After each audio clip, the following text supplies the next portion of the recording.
Okay, so now we've got everything cut and folded except for the bottom flap of the box.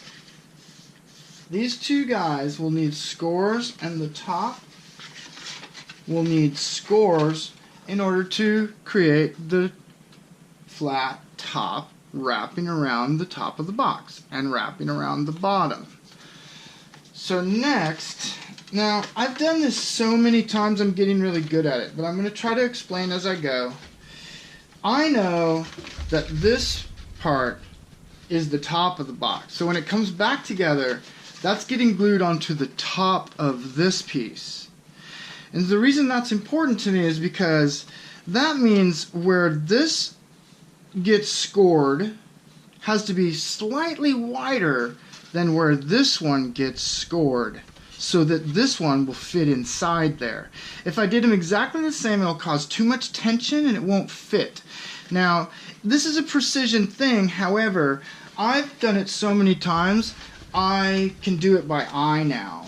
So what I do is I hold the ruler down at the bottom because I need to be perfectly aligned with my vertical lines on the bottom, from the bottom underneath.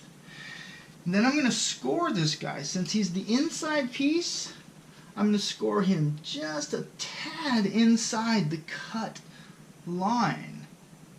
Just a tad inside.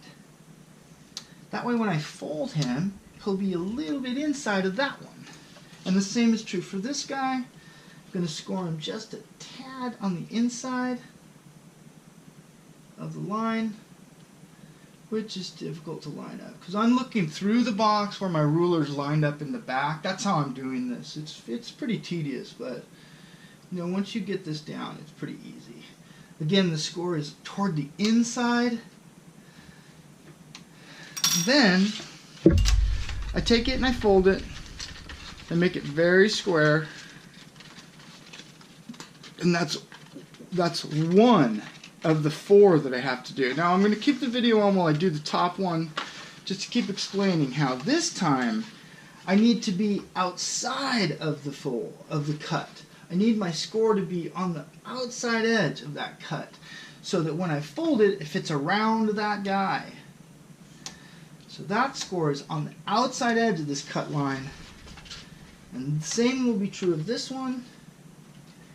Perfect. I got lucky. My ruler laid down in the perfect spot.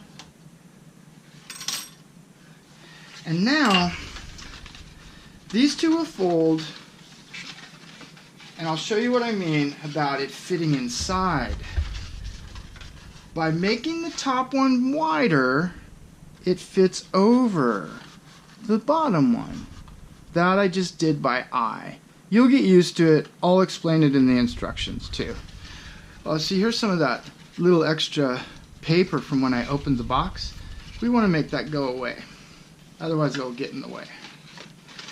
Okay, now I'm going to do the other side and then I'll come back.